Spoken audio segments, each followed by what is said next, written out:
예, 자, 박수영 운영역입니다. 자, 현재 시간이 9월 22일 10시 40분이 조금 넘은 시간이네요. 자, 오늘 본래 제가 10시에 공개 방송을 하기로 약속을 했죠. 조금 이제 스트리밍에 좀 문제가 있어가지고 시간이 좀 많이 늦었습니다.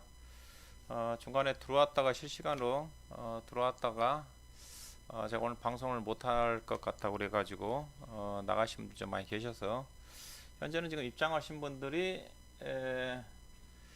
지금 다시 입장하고 계시네요. 한 20명 정도 좀 되는데 좀 늦었기 때문에 일단 좀 녹화가 좀 되니까 바로 진행을 하도록 하겠습니다. 기다렸다 나가신 분들한테 죄송한 말씀 좀 드리도록 할 거고요. 제가 오래간만에 유튜브 공개 방송이죠. 그러다 보니까 조금 시스템에 조금 제가 좀 문제가 있었던 것 같습니다. 그래서요. 예, 오늘 본래 주제는 삼성전자, SK하이닉스 52주 신저가 반도체 관련 종목들 중심으로 해서 투자 전략이라는 주제를 가지고 한 4, 50분 정도 좀 자료를 좀 준비를 했습니다. 앞서서 중요한 것 자체가 어제 우리 시간으로 오늘 새벽에 미국 시장에 9월 FOMC가 좀 끝나면서 시장이 다시 변동성이 좀 확대가 좀 되고 있어서 간단하게 FOMC 이후에 시장의 방향에 대해서 언급을 좀 하고 특히 삼성전자, SK하이닉스를 중심으로 한 반도체 관련 종목들이 전혀 지금 힘을 못 쓰고 있잖아요. 특히 국내 개인 투자가들 삼성전자가 국민주라고 할 정도로 개인 투자가들을 많이 가지고 있고 또 삼성전자, SK하이닉스 반도체가 또 살아야지 국내 시장이 안정을 좀 찾으면서 의미 있는 상승을 기대할 수가 있잖아요. 그래서 상당히 삼성전자 없더라도 반도체 관련 종목들은 시장을 판단하는 데 있어서 중요하게 짚어볼 내용이기 때문에 자료를 좀 준비했다고 그렇게 말씀드리고요. 자, 현재 코스피 지수가 오늘 2300 초반대까지 내려왔어요. 2309포인트. 종가는 그래 낙폭을 많이 줄이면서 2331로 끝났습니다. FMC 9월 FMC에 대한 영향이죠. 더 개인적으로 이제 FMC가 끝나면 어느 정도 불확실성 해소를 좀 작용을 하면서 시장이 어느 정도 안정적인 흐름이 좀 전개되지 않겠는가 예상했던 건데 FMC 충격이 다시 시장에 부정적으로 좀 FMC 이후에 시장에 부정적으로 반영이 좀 되고 있는 것 같습니다. 먼저 이번 FMC의 그 변화 내용 자체가 크게 보면 세 가지죠. 세 가지 변화. 먼저 이제 점도표의 변화입니다.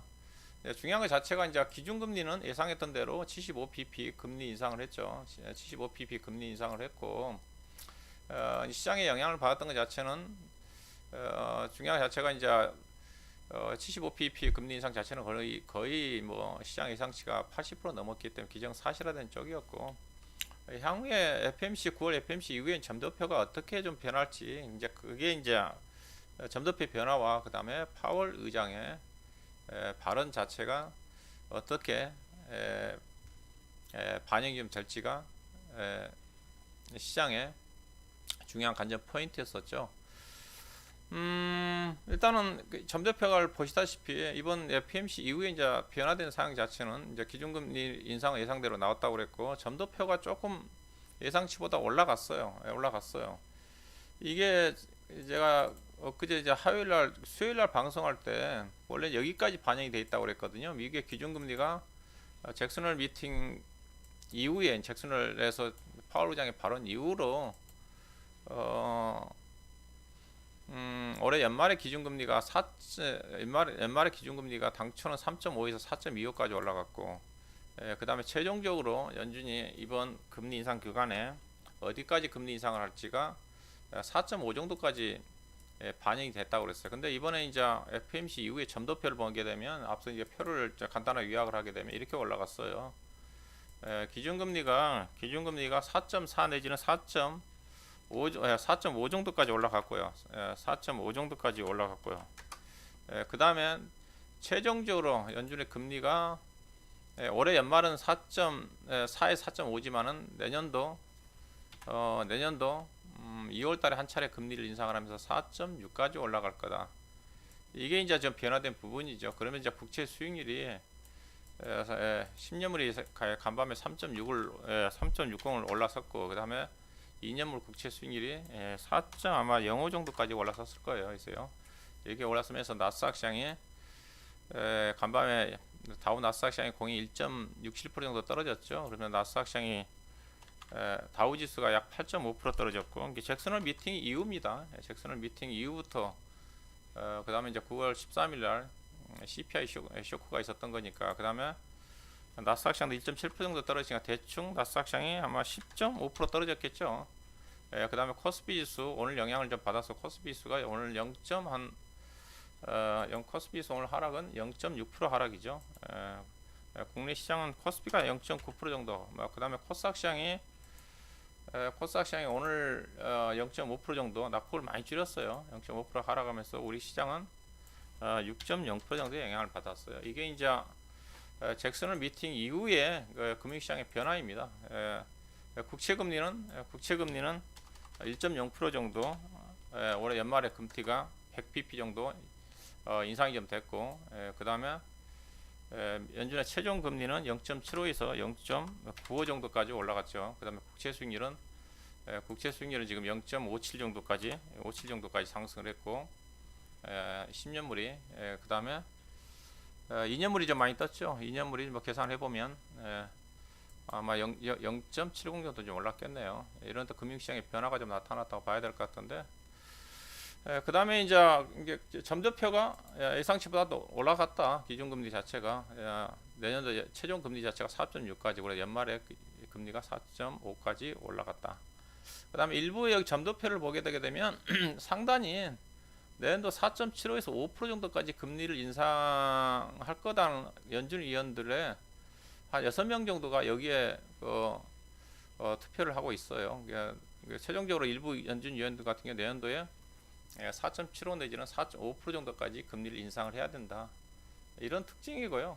이게 나왔고, 그래서 연말에 기준금리가 4.5까지 올라갔다. 4.25에서 확률이 지금 이거잖아요. 4.25에서 4.5% 확률이 65%, 대신 4.0에서 4.25 확률이 좀 떨어졌죠.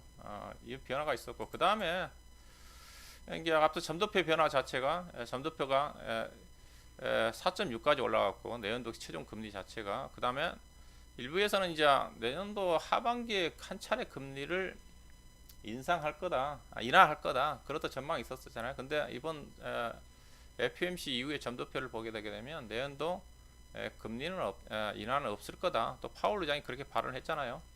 인플레이션이 확실하게 잡힐 때까지는 금리 인하는 없다. 그런 쪽인데, 그게 이제 그게 했던 것 자체가 이제 물가죠. 물가를 2% 정도 언급을 좀 하면서, 근데 물가도 좀 5.2에서 5.4% 정도로 상향 조정이 좀 됐고요. 그 다음에 내년도 물가도 원래 2분기 때는 2.6이었는데 2.8로 올라갈 거란 전망이고, 이거 연준에서 예상한 물가 지표입니다. 그리고 2024년도에는 물가가 2% 정도 안정을 좀 찾을 거다. 물가는 최종적으로 보면 내년도 물가는 연준이 예상하고 있는 핵심 PC 지표 자체는 2%대죠. 2%대면 금리가 계속 4.6%, 4.5% 이상 머물러 있을 가능성은 많지가 않죠. 현재 연준 파월 의장 발언 자체는 내년도 금리 인하는 없다는 쪽으로 현재 지금 얘기를 하고 있는 쪽인데, 가능성은 열려져 있습니다. 가능성 열려져 있는 쪽이고, 이게 중요한 것 자체가 뭐겠어요? 중요한 것 자체가 이제 어차피 연준의 기준금리 자체는 내년도 4.6% 정도까지 간다는 것 자체가 시장에 반영이 좀 돼 있는 거고, 이게 이제 시장에서 이제 어떤 영향을 미치냐? 저는 이제 통화정책과 관련된 부분들은 거의 반영이 됐다는 시각이에요. 앞서 이제 일부 연준 위원들이 내년도에 뭐 4.75 내지는 5% 정도까지 금리 인상 얘기도 나오고 있는 쪽인데, 현재 물가 지표 자체가 내년도에 2%대까지 떨어지거든요. 전망치를 본다 한다면, 물가 지표를 본다 한다면 2% 정도까지 떨어지는 그런 어떤 부분들이기 때문에 내년도 하반기 때 하반기 때 금리 인하 가능성이 있는 거고, 그 다음에 최종적으로 내년도 물가가 뭐 4% 아래로 떨어진다 한다면 금리 자체가 계속 5% 이상 올라가기 쉽지 않다는 거죠. 없지 않다. 근데 문제는 이제 연준의 기준금리가 지금 4.5, 4.6까지 올라가게 되게 되면 이제 경기에 어떠한 영향을 미칠지, 이게 이제 이제 이게 이제 관건이잖아요. 이제 얼마만큼 경기가 침체가 온다는 것 자체는 거의 기정사실화된 쪽입니다. 전일 이제 빠졌던 것 자체가 이렇게 금리를 인상을 하면서 파월 의장이 경기 침체까지 언급을 했던 거니까 경기 침체를 감안하더라도 물가를 잡겠다는 쪽이니까 이래서 현재 올해 이제 미국의 GDP 성장률이 거의 지금 0.2% 정도까지 하향 조정됐어요. 원래 1.7% 정도 올해 경제 성장을 할 거란 전망인데 3분기, 4분기 때 급격히 이제 경기가 유지되면서 0.2%잖아요. 0.2%면 거의 이제 침체나 마찬가지입니다. 침체나 마찬가지입니다. 그래서 실질적인 침체라고 얘기를 안 하고 있는 쪽이지만은 침체 수준의 침체를 지금 기정사실화하고 있다. 그런 어떤 쪽으로 해석을 좀 하시면 돼요. 그래서 기준금리 4.6%와 그 다음에 미국 경기 자체가 3분기 내지 4분기 때 급격히 유지되면서 침체 수준까지 빠질 거다. 이제 그 국면 쪽에서 침체는 되는데 얼마만큼 침체 폭이 더 깊어질 거며 기간이 오래 진행이 될 거며 그에 따라서 기업들의 실적들이 어떻게 반영될지가 그게 이제 모르는 거죠. 그래서 시장이 불안하다는 거죠. 통화정책과 관련된 부분 자체는 반영이 됐는데 4.6 정도까지는 내년도 올라갈 거는 전망이니까 그래서 앞으로 그래서 이제 연준의 통화정책과 관련된 악재는 크게 반영되지는 않을 거예요. 문제는 이제 이 통화정책 긴축 강화로 인해 가지고 경기가 급속히 위축되는 국면 쪽에서 기업들의 실적들이 얼마만큼 방어를 할 거며 그게 이제 중요한 포인트가 좀 되겠죠. 그게 이제 이런 것들이 지금 시장에 반영이 좀 되고 있는 거예요. 그래서 대표적으로 이제 미국 같은 경우 최근에 이제 경기 침체 이렇게 급속히 경기가 유지가 되면서 대표적으로 일부 기업들의 이제 실적 전망치가 하향 조정되고 가이던스도 발표되지 않으면서 그냥 가이던스를 발표하지 않다는 것 자체는 향후에 어떻게 경기가 어떻게 진행될지 모르니까 실적이 어떻게 나올지 모르는 거거든요. 그러면서 이제 시장에 영향을 좀 받은 거죠. 대표적으로 미국 시장에 최근에 나왔던 것도 페덱스잖아요. 페덱스가 이제 중요한 건데 3일 4일 전인가요? 페덱스가 보시다시피 하루에 20% 이상 급락이 나왔습니다. 이날이죠. 9월 16일이네요. 21.4% 떨어졌거든요. 200달러에서 160달러까지 떨어졌는데 이게 페덱스라는 회사가 왜 중요하냐면 회사가 대표적인 항공 물류 기업이잖아요. 물류 기업입니다. 경기가 위축이 되면 아무래도 물류 운송 자체 물류 쪽에서 당장 부진한 부분이 나타나죠. 그래서 페덱스가 1분기 실적을 발표를 하면서 1분기가 페덱스가 6월달부터 8월달 사이입니다. 8월달인데 실적을 이렇게 발표를 했어요. 페덱스가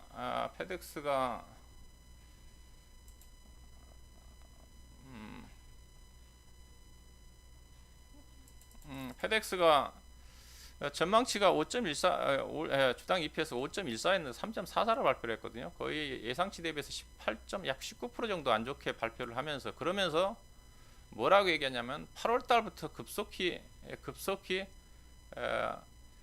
영업 환경이 악화가 됐다고 그랬어요. 6월 달부터 8월 달이니까 6월 달부터 8월 달 3개월 동안 1분기 실적을 발표를 했는데 8월 달부터라고 했다는 거죠. 8월 달부터 이제 미국의 75pp 금리 인상이 이번까지 해서 세 차례인가요? 세 차례 진행됐는데 그 영향을 받고 있는 거죠.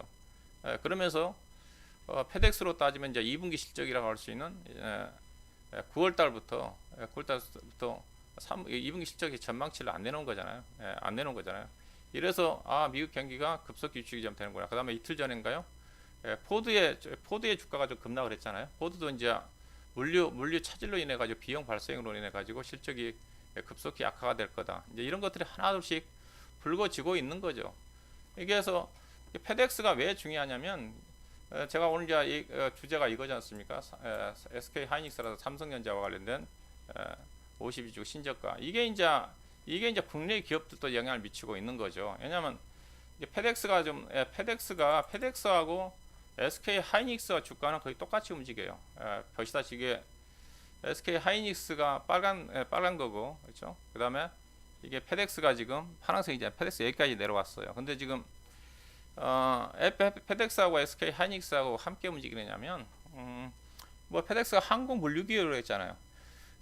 SK 하이닉스는 IT 반도체 기업이니까 SK 하이닉스는 물류를 뭘로 수송을 하느냐? 항공으로 수송을 해요. 항공으로. 워낙 규모 자체가 적다 보니까 그러니까 가볍다 보니까 삼성전자도 마찬가지고.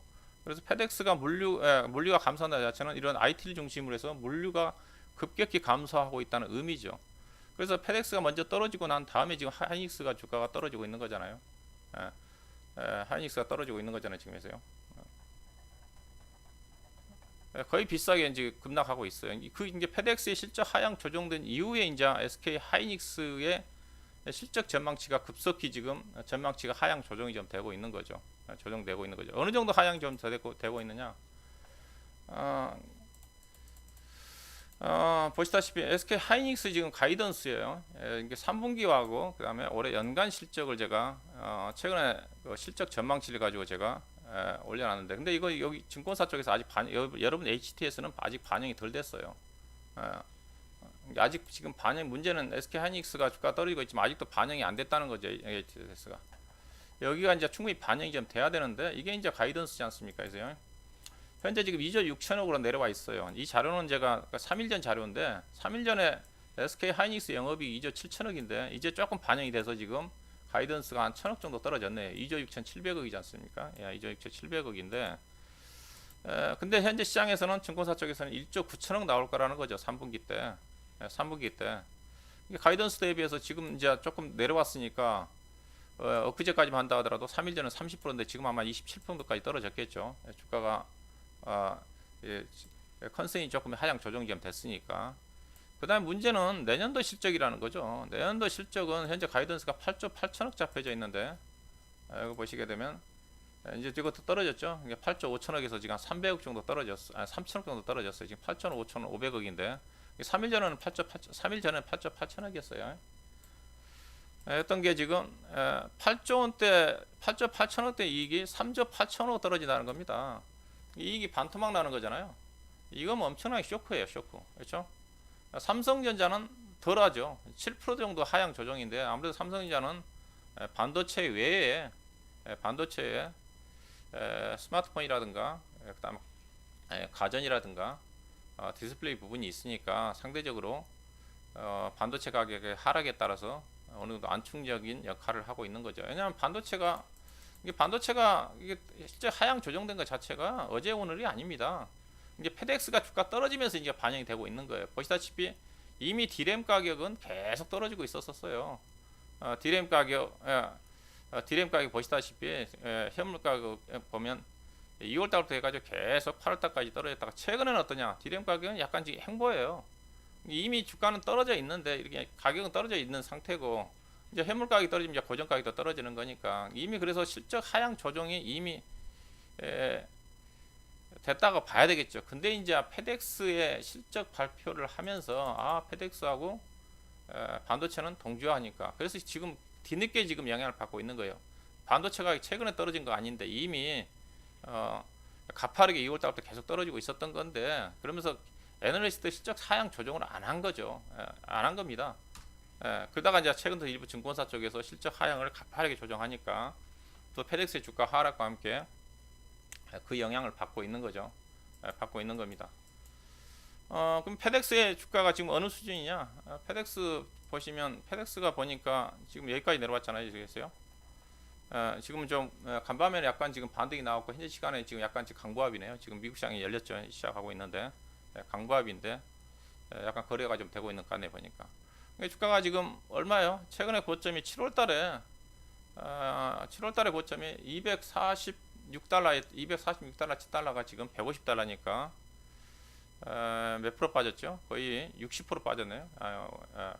40% 정도 떨어졌네. 40% 정도 했어요. 40% 떨어졌고.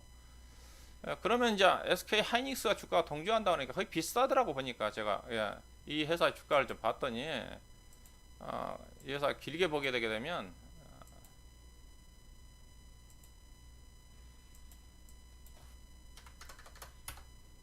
페덱스 주가가 페덱스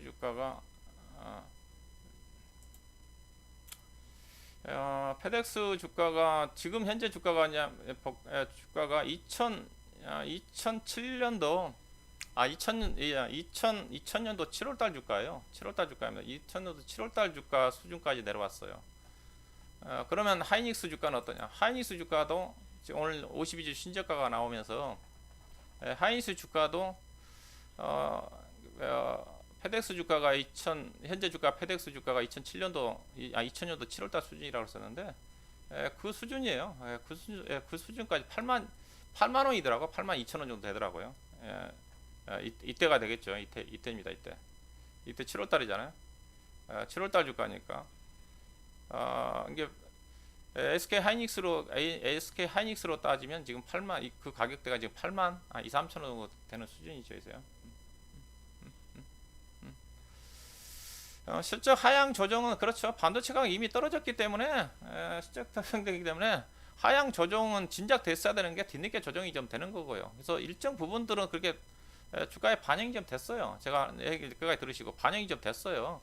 뒤늦게 실제 하향 조정 됐던 거고, 그 다음에 이따 제가 말씀 좀 드리겠지만은 반도체 부분 자체는 실적 하향 조정은 이제 반도체가 하락했다 조정이 좀 되는 거고, 중요한 자체는 이제 이따 전망하겠지만은 반도체 선행 지표 자체는 이런 실적 하향 조정된 이후에 결국 실적 하향 조정되고 있다는 자체는 반도체 가격이 떨어지고 있지 않은 자체는 반도체 재고 자체가 계속 늘어나고 있으니까 향후 전망치도 안 좋다는 거잖아요. 전망치도 안 좋은데 결국 이제 전망치가 이제 바닥을 찍고 그 시점 자체가 좀 반등이 좀 나올 건데 현재 실적 하향 조정 구간이고 이런 수준이라는 걸 보시고, 그래서 문제는 그럼 뭐냐?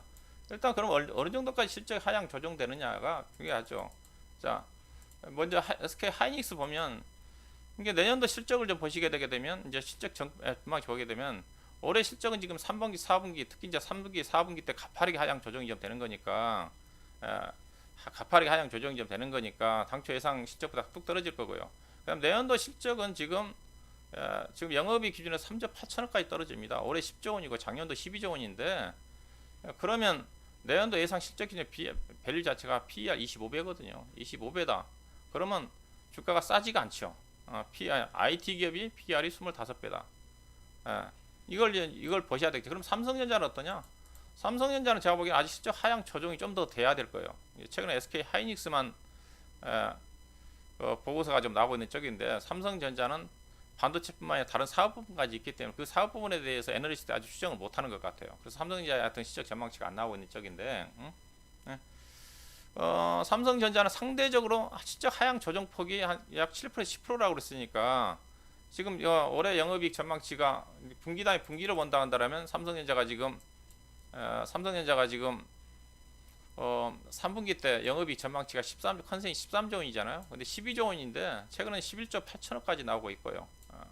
이게 삼성전자는 현재로 봐서는 10% 정도 언저리 정도 하향 조정이에요. 근데 하이닉스의 하향 조정폭이 가파르다는 거죠. 보시다시피 내년도 실적 전망치도 삼성전자는 7%밖에 안 되는데, 근데 삼성전자 제가 보기에는 조금 떨어질 거예요. 아마 10%에서 15% 이상 떨어질 겁니다.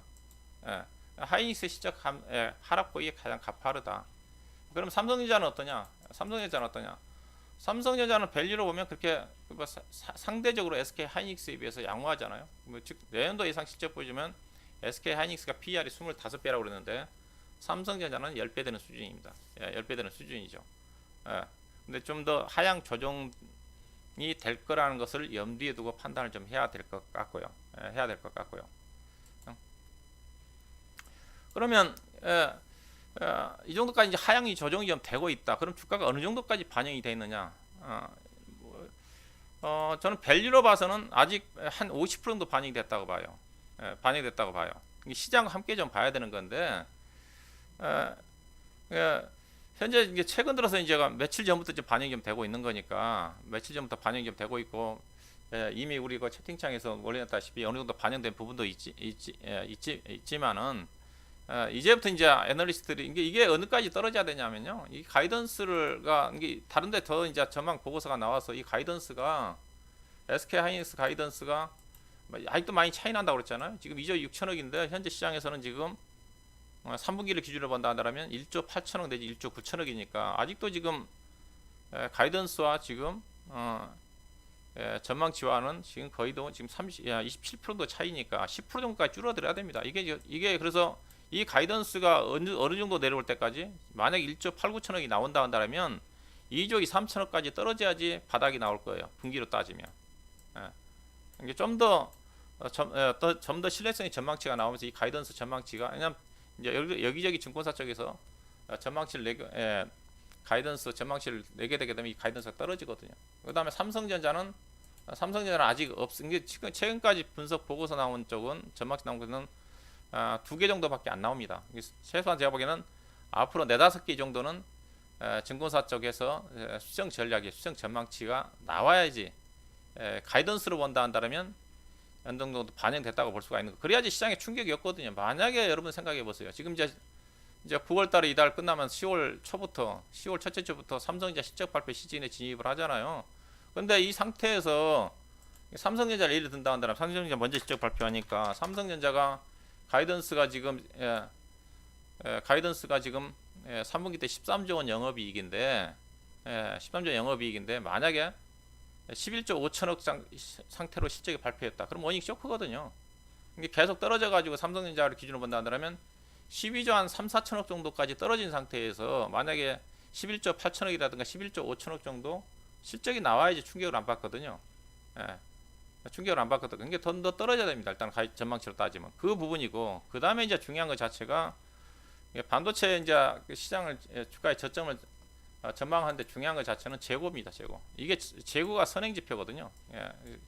이게 반도체는 실적도 중요하지만은 이런 어떤 재고 사이클과 관련된 것들이 중요해요. 이게 우선 제가 가이던스와 관련해 가지고 아직은 실적 하향 조정되고 있는 단계의 초기 단계다.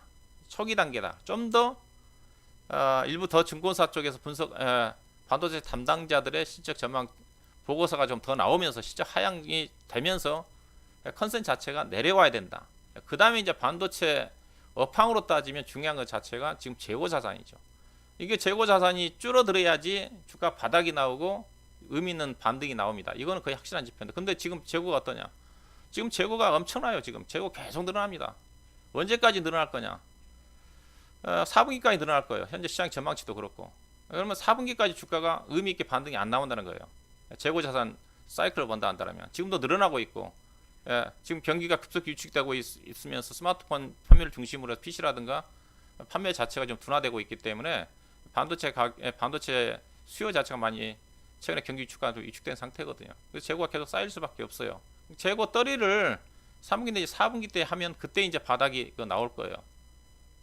그래서 3, 4분기 말 정도에 재고 자산이 피크를 치면서 그때 재고 자산이 줄어들어야지 가격 상승이 전개가 좀 될 사이클 진입을 하면서 상승할 수 있는 거니까. 그래서 반도체 재고가 지금도 지금 급증하고 있어가지고 지금 바닥은 아니에요.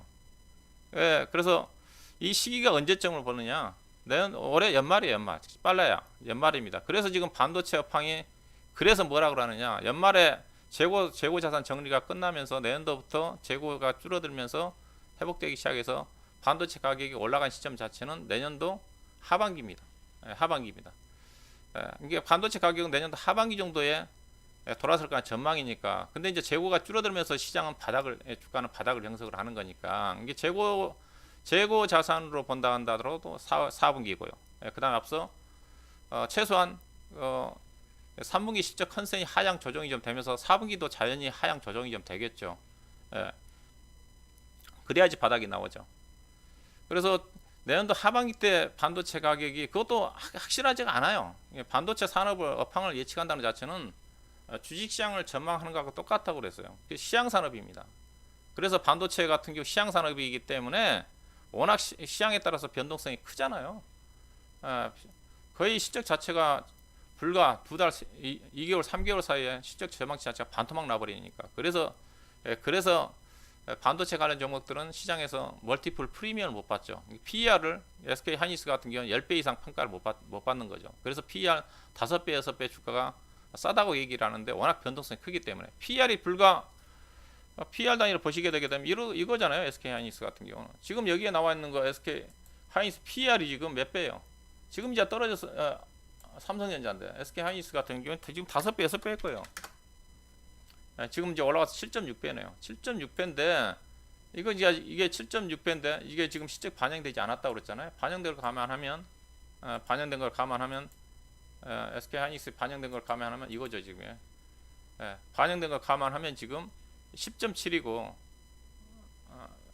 10.7이고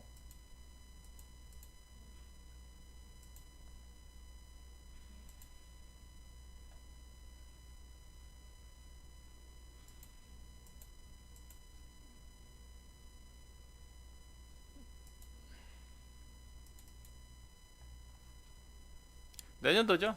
내년도는 지금 10.7인데 내년도는 지금 24.6배로 올라가 버리잖아요. 이게 불과 실적 자체가 올해와 내년도 사이에 거의 반 정도 차이가 나죠. 엄청난 변동성이 크죠. 불과 이것도 2개월, 3개월 만에 그 전망치가 바뀐 거예요. 전망치가 바뀐 거죠, 있어요. 그래서 반도체에 관련 부분들은 대체적인 전망치 자체는 올해 4분기 12월 내지는 1월 달 정도 가야지, 그때 가야지 의미 있는 좀 반등이 좀 나오지 않겠는가. 그다음 이제 주가 하락으로 따지면 페덱스와 주가 동조한다고 그랬으니까 페덱스도 근데 그렇다고 해서 가격 조정 크게 나올 것 같지는 않아요. 그냥 종합주가 지수 함께 봐야 되는 거니까. 그리고 삼성전자, SK 하이닉스가 떨어진다는 것 자체는 종합주가 지수가 계속 떨어진다는 건데 종합주가 지수보다는 앞서가지는 못하겠죠. 이렇게 하향 조정폭이 크니까. 근데 페덱스 주가와 SK 하이닉스 주가는 SK 하이닉스로 본다 한다면 SK 하이닉스 기준으로 본다 한다면 제가 보기엔 82,000원 정도가 바닥이 나올 것 같아요. 82,000원 정도. 82,000원 정도 언저리 정도. 이 수준이거든요. 있어요. 페덱스 주가가 지금 반토막 났으니까 고점대에서 반토막 났으니까 이 정도 수준이 좀 될 것 같고 82,000원 정도까지 내려올 것 같고 주가는 의미 있게 반등 나오기 힘들다. IT가 반도체가 시장을 절대 주도하기는 어렵죠. 현재 시장 이런 또 왜냐면 실적 하향 조정폭이 가장 크니까 다른 업종들은 어떠냐? 지금 앞서 이제 미국의 금리 인상으로 인해 가지고 경기 관련 종목들 실적 전망치가 하향 조정이 좀 될 건데 가장 지금 가파르게 실적 하향 조정되고 있는 게 반도체라고 그랬고 그럼 다른 업종들은 어떠냐? 그러니까 그걸 대비를 해야 되겠죠. 다른 업종들은 하향 조정될 수 있는 것들이 우리나라 워낙 이제 반도체가 전체 영업이익이 차지하는 비중이 크니까 그것도 있지만은 다른 것들은 다른 IT 쪽은 조정폭이 크지 않아요. LG전자도 그렇고 LG 디스플레이는 본래 적자기 없으니까 삼성전기 무난하죠. LG노텍은 사상 최대일적이죠. DB하이텍 비메모리 쪽이니까 별로 영향 없어요. 삼성전자, SK 하이닉스 하향 조정이 된다 한다. 그래서 DB하이텍이 제가 낫다고 그랬잖아요. DB하이텍은 이미 수주를 좀 받아놨기 때문에 올해 연말까지 받아놨고 내년도까지 받아놨기 때문에 별로 하향 조정 안 돼요. 비메모리 그래서 비메모리가 장점이 그거잖아요. 실적 반도체 업황과 무관하게 그래도 물론 반도체 업황이 안 좋으면 비메모리도 안 좋지만은 이건 괜찮아요. 여기서요. 사더라도 DB하이텍이 유리하죠. IT 쪽은 그렇습니다. 그게 뭐 조정될 수 있는 부분은 없어요.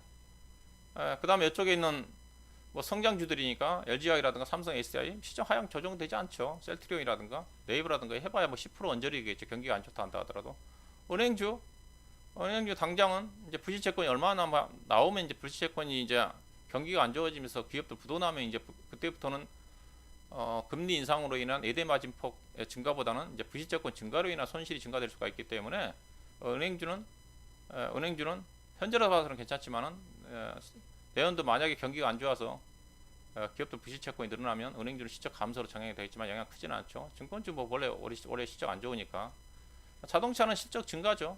경기가 안 좋으면 조금 하향 조정되겠지만 문제 없죠. 건설주도 실적 안 좋게 하향 조정되겠죠. 국내 부동산 경기가 워낙 안 좋으니까 특히 미분양이 발생이 되면 이제 부실채권이 충당금 설정이라 나올 수가 있기 때문에 그렇지만은 규모 자체가 적기 때문에 크지는 않죠. 조선주는 실적 턴 어라운드니까 완만하게 증가될 거고요.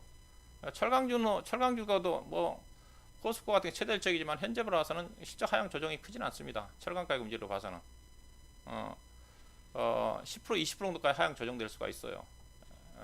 석유화학 업종은 뭐 적자잖아요. 롯데케미칼 같은 경우는 적자가 계속 늘어나겠죠. 2분기 3분기 때 적자니까 지금도 석유화학 업황은 안 좋으니까 근데 이미 실적이 감소했기 때문에 영향이 크지가 않다는 거지. 규모로 따지면 내년도 실적이 증가될 거라는 전망인데 증가폭은 줄어들겠죠. 있어요. 현재 본다 한다면 그렇게 보셔야 될 것 같고 뭐 제약 주약 경기 방어적인 성격이니까 영향 없을 거고 뭐 음식료 쪽 뭐 방어적인 종목이니까 시적 감소 요인이 없는 거고 유통 쪽도 마찬가지죠. 특별히 국내 기업들 실적이 하향 조정될 수 있는 것 자체는 없어요. 가장 큰 게 지금 이제 삼성전자, SK 하이닉스가 전체 우리나라 영업이익에 차지하는 비중이 삼성전자가 SK 하이닉스 두 종목이 아마 30% 정도 차지하는데 두 종목이 실적 하향 조정이 좀 되면 내년도 국내 기업들에 대한 단기 순익 전망치 많이 하향 조정되겠죠. 현재는 올해는 지금 보니까 올해 단기 순익 전망치가 170조 원, 최근에 174조 원에 조금 하향 조정됐어요. 그래서 만약에 경기가 침체 쪽으로 가는 국면 쪽에서 당장 실적 감소폭이 가장 큰 게 반도체다. 예, 그래서 반도체가 지금 최근에 미국의 고강도 긴축 정책으로 인해 가지고 가장 먼저 지금 경기 민감지로서 지금 피해를 보고 있고 실적 하향 조정이 가파르게 전개가 되고 있다. 그 빌미가 된 게 페덱스의 항공운송 중인 페덱스의 실적 하향 조정과 함께 SK 하이닉스가 하고 페덱스가 과거에 주가가 동조화되는 부분이 있던 그런 것도 있었고 최근에 실적 하향 조정된 건 제가 영향을 받고 있다. 그렇게 보셔야 될까. 그러면 다시 그러면 SK 하이닉스라든가 삼성전자 거기 전략은 어떻게 해야 되느냐? 전략을 다시 말씀드리면 일단은 반도체는 본래 그래서 반도체 투자 전략은 이래요. 업황이 안 좋을 때 사가지고 좋을 때 팔아야 되는 게 반도체 쪽이죠. 그러니까 고포에 사가지고 저포에 팔아라는 게 반도체예요. 근데 그 포인트는 앞서 얘기했다시피 실적 전망치 하향 조정도 중요하지만은 재고 자산의 추이가 가장 중요하다. 근데 재고 자산이 올해 연말까지는 증가된다. 연말까지는 주가가 올라가기 힘들다. 뭐 주가가 종합주가 지수가 올라간 반등은 나오겠지만은 주도주로서의 역할은 안 된다. 그렇죠? 그러면 삼성이나 SK 하이닉스 사서는 안 되죠. 사서는 안 되겠죠. 가지고 있으신 분들은 반도체 업황이 내년도 하반기 때 회복이 된다 그러니까 좀 길게 투자하시든지 추가 매수는 안 되죠. 반도체는 그래서 사서는 안 된다. 상대적으로 업종 중에서 주도주로서는 안 된다. 올해 하반기죠. 그래서 저는 반도체 물론 삼성전자 SK 하이닉스 이제 살 이유도 없겠지만 사더라도 이따 그러면 뭘 사야 되느냐? 사더라도 이제 반도체 장비라도 소재 쪽으로 사야 되는데 빠르면 저는 내년 올해 연말이에요. 올해 연말에 뭐 12월 달에 주가 떨어진다든가 또 1월 효과는 대체적으로 이제 중성 종목들 움직임이 시작하게 되는 거니까 그렇지 않으면 1월 달에 사게 되게 되면 이제 그때 뭐 큰 수익을 좀 낼 수가 있겠죠. 그래서 SK 하이닉스는 단기적으로 제가 보기에는 8만 원대 8만 2천 원과 8만 2천 원과 여기 돌파하기는 어려울 거예요. 8만 원과 이제 9만 한 2, 3천 원, 5, 6천 원 정도 그 사이에 기간 조정이 추가 하락 것 같지는 않고 왜냐면 예전처럼 반도체 가격이 급락을 하면 반도체 관련 종목들이 뭐 적자가 나면서 대규모 적자가 나면서 그런 경우인데 그러면 지금은 그렇지는 않죠. 삼성전자, SK 하이닉스라든가 마이크론 테크놀로지 세 개 회사가 거의 과점 형태이기 때문에 반도체 가격이 계속 떨어지면 재고 조정을 합니다. 공급 물량 조정을 하면서 가격이 안 떨어져요. 그래서 적자까지는 가진 않아요. 그런 걱정은 안 하는데 근데 급속히 실적이 좀 안 좋게 전개되고 있어가지고 반도체 관련 종목 그래서 지금 기관 투자가들이 팔죠. 외국인 투자가들이 팔죠. 특히 삼성전자도 팔고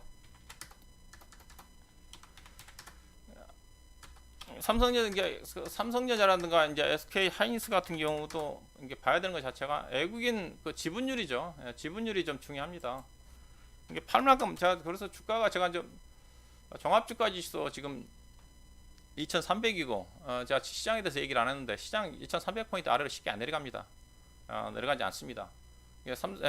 종합주가 지수가 2300에서 크게 내려가지 않는데 제가 삼성전자, SK 하이닉스 주가가 빠진다 그런 얘기 할 수는 없죠. 그래서 삼성전자가 종합주가 지수보다 아웃퍼폼하게 못 움직인다 한다 하더라도 종합주가 지수 대비해서 크게 빠진다든가 그렇지는 않는 거니까 외국인 수급이 삼성전자가 지금 지분율이 몇 프로냐면 지금 49.3이에요. 49.3입니다. 거의 뭐 역사적으로 따지면 거의 저점이에요. 외국인 지분율 팔만큼 팔았다는 거죠. 58%까지 올라갔다가 58% 정도까지 지분율 올라갔다가 58% 정도까지 올라갔다가 작년 8월 달에 삼성전자 지분율이 56% 정도가 고점이었거든요. 삼성전자 지분율이 여기 있죠. 56이네요. 작년도에 56까지 올라갔다가 지금 이거 하는 것 같은데 삼성전자 지분율이 지금 49까지 내려왔으니까 49%는 아마 2016년도 정도 수준 될 거예요. 이게 팔 만큼 판 거죠. 삼성전자. 근데 지금 팔잖아요. 지금에서 외국 투자가들이 팔잖아요. 마이크론 테크놀로지도 지금 50달러 초반이니까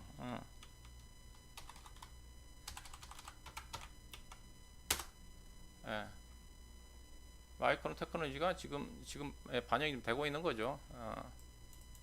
지금도 1.4% 떨어지고 있네요.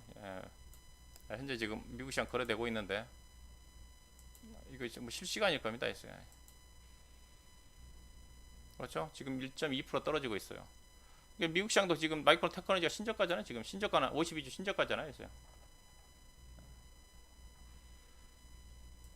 떨어지고 있는 것 같고요.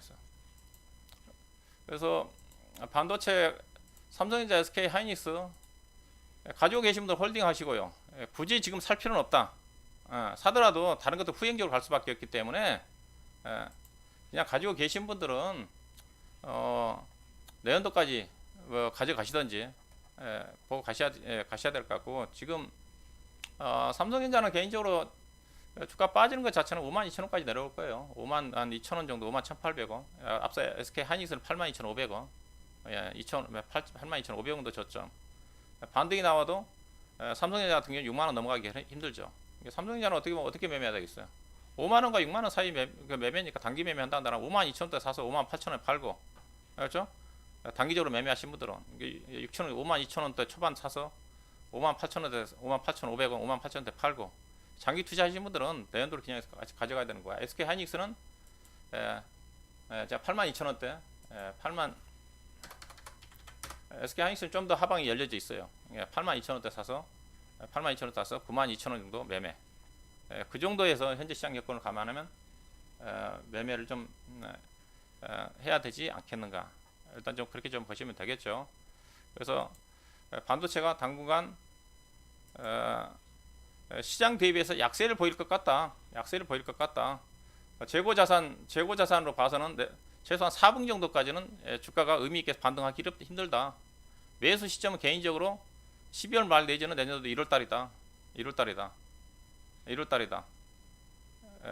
그래서 반도체가 당분간 시장에서 후발주로밖에 움직일 수밖에 없다. 일단 좀 그렇게 판단을 좀 하시면 되겠죠. 그렇게 하시면 될 것 같고, 그러면 반도체 장비라든가 소재 쪽은 어때요? 반도체 장비라든가 소재 쪽은 물론 상대적으로는 그 실적 감소폭이 크지 않아요. 삼성전자, SK 하이닉스처럼 실적 감소폭이 크진 않습니다. 이게 종목별로 좀 중성 종목 차이가 있지만은 뭐 증가되는 종목도 있고요. 근데 그런 종목들도 반도체 업황이 안 좋으면 업종이 업황이 안 좋기 때문에 못 가죠. 그래서 업종 선택이 중요하고요. 그래서 업황이 안 좋더라도 실적이 안 좋은 종목들은 주가가 간다고 그랬잖아요. 근데 대표적으로 이제 태양광 관련 종목 중에서 가장 형편없는 주식이 S에너지라는 회사잖아요. 이 회사 적자 나면서 거의 자본 잠식 근처가면 실적이 안 좋은 회사인데, 근데 이 회사 업종이 좋다 보니까 주가 잘 가잖아요. 해서요. 적자 기업이고 이익도 안 나는데. 그러니까 뭐 최근에 약간 조정을 좀 받고 있지만은, 이 회사 만약에 업황이 안 좋았으면 주가 아마 3,000원도 안 되는 주식인데 3,000원도 2,500원 정도까지 빠졌어야 되는데, 반도체 업황이 안 좋으면 다른 것들도 반도체 장비라든가 소재라든가 관련 종목들도 부진하죠. 그렇지만 만약에 매매를 한다면 투자의 포인트는 뭘로 잡아야 되느냐? 여기에 잡으셔야 될 거예요.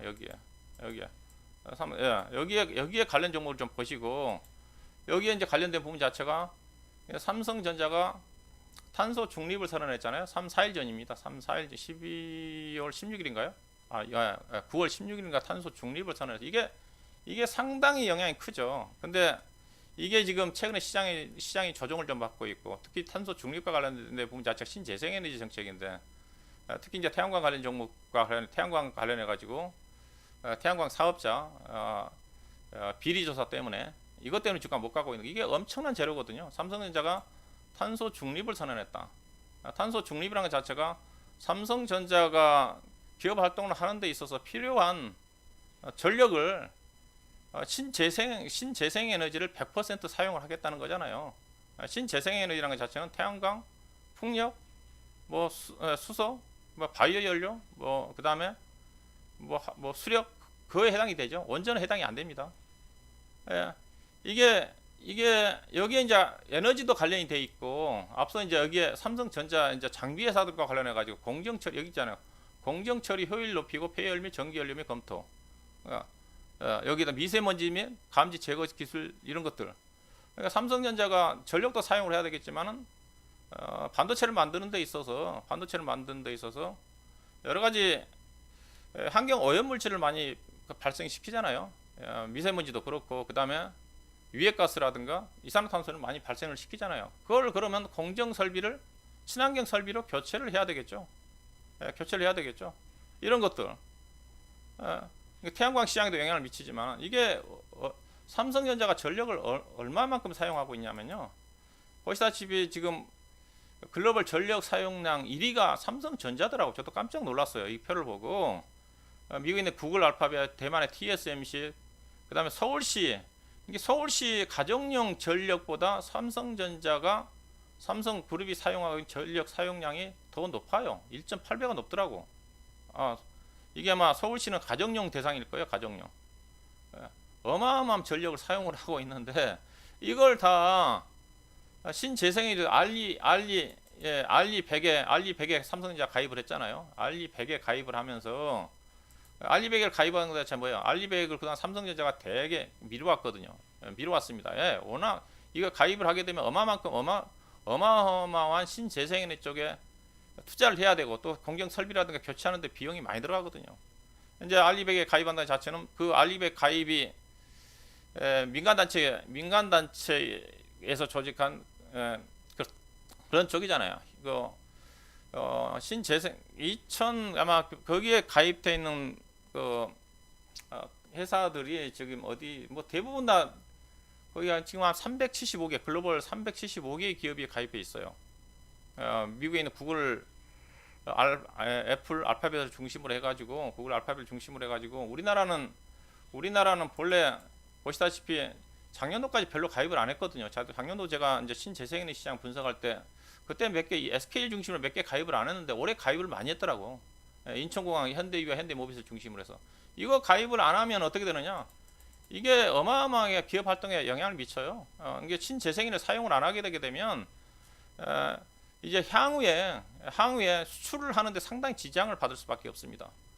당장 그 EU 연합 쪽에서 먼저 탄소세를 물린다고 그랬잖아요. 미국도 아마 조만간 이산화탄소를 많이 배출해서 제품을 만드는 그런 제품에 대해서 아마 미국도 아마 세금을 물릴 겁니다. 그러면 이게 수출하는 우리나라 대부분 기업들 수출을 하는데 신재생에너지를 사용을 안 할 수밖에 없습니다. 그래서 삼성전자가 계속 미뤄왔던 건데 삼성이 이번에 신재생에너지 알리 100에 가입을 한다고 그랬어요.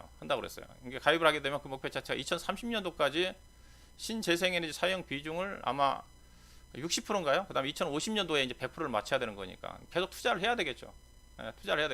이거 알리100 신재생 사용을 안 하게 되면 근데 애플에 이제 제품을 납품한다 그러면 애플 협력 업체들 같은 경우 애플한테 제품을 납품을 못 하게 돼요. 극단적으로 얘기하게 되게 되면. 그래서 만약에 삼성전자 같은 경우도 이제 향후에 이제 그런 어떤 쪽으로 강화가 된다 한다면 영향을 미칠 수밖에 없죠. 근데 삼성전자가 이만큼 전력을 많이 사용을 하는데 그런 삼성전자가 탄소 중립을 선언했다는 거예요. 그럼 삼성전자가 앞으로 어떻게 바뀌겠어요? 어떻게 신재생에너지 삼성전자 뭐 반도체 사업장뿐만이 아니라 삼성전자 사무실을 중심으로 해가지고 모든 사업장에 대해서 신재생에너지 사용을 해야 되잖아요.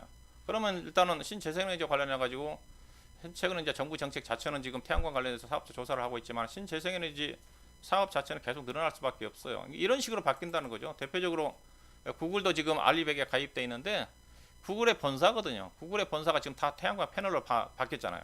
자체적으로 태양광 패널을 통해 가지고 사무실 내외의 전력을 사용하고 있다는 거. 이거 바뀌는 거예요. 그럼 삼성전자도 어떻게 되겠어요? 삼성전자도 수원에 있는 어떤 뭐 수원이라든가 평택에 있는 반도체 사업장 다 기둥 뚜껑을 다 이런 식으로 태양광 패널로 덮여가지고 여기서 전력을 생산해 것 가지고 운영을 하겠죠. 이런 식으로 이제 바뀐다는 거. 이건 자체는 이제 어떻게 보면 신재생에너지 시장 자체가 엄청나게 국내 시장 자체 정부 정책과 무관하게 확대될 수밖에 없다는 의미이고요. 의미가 좀 되는 거고요. 그래서 태양광과 관련된 풍력 시장 관련 종목들 정부는 현재 지금 윤석열 정부는 원전 위주의 정책을 이거잖아요. 현재 정부 정책은 지금 신정부 정책 자체는 신재생에너지 사업을 줄였잖아요. 줄여서 지금 이렇게 바뀌었거든요. 185기가와트인데 130 줄였고 대신 원전 사업 비중을 좀 늘렸는데 이거 정부의 정책과 무관하게 무관하게 신재생에너지 시장 자체는 확대가 될 수밖에 없죠. 그래서 신재생에너지 관련 종목도 계속 관심을 가져야 된다는 거예요, 여러분. 제가 결론 자체는.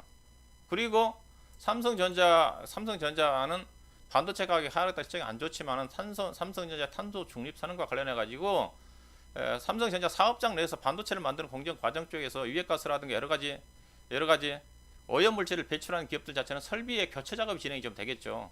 그런 장비 회사들 같은 경우는 어때요? 이제 관심을 가져야 되는 거죠. 했어요. 여기에 빠진 종목들 아직 시장이 지금 장이 안 좋아서 반영이 안 되는 이런 것들은 이제 관심입니다. 삼성전자에서. 그래서 삼성전자는 중립이지만 대표적인 회사가 뭐예요? 아놀드가 예를 든다면 그들 회사들 어떤 회사잖아요. 이들 회사들이죠. 예컨대 유해가스 제거 장치를 만드는 유니셈이라든가 이들 회사 장비 회사들은 투자가 늘어나겠죠. 이게 최근에 조금 약간 꿈틀거려요. 실적도 좋고 그다음에 GS 같은 경우도 이런 경우죠. GS도 왜냐면 이 회사가 반도체라든가 디스플레이를 제조용 공정 과정에서 화학가스를 주입을 하는데 유해가스를 제거하는 스크루버 장비를 공급하는 회사거든요. 그러면 스크루버 장비를 다 장비 수를 늘린다든가 교체 작업을 해야 되겠죠. 이런 것들이 이제 일부 이제 그런 것들이 몇 개 돼요. 대표적으로 제가 얘기했던 건데 최근에 주가 하락 국면에서 이들 종목들은 올라오고 있죠. 만약에 이게 이제 삼성전자의 R200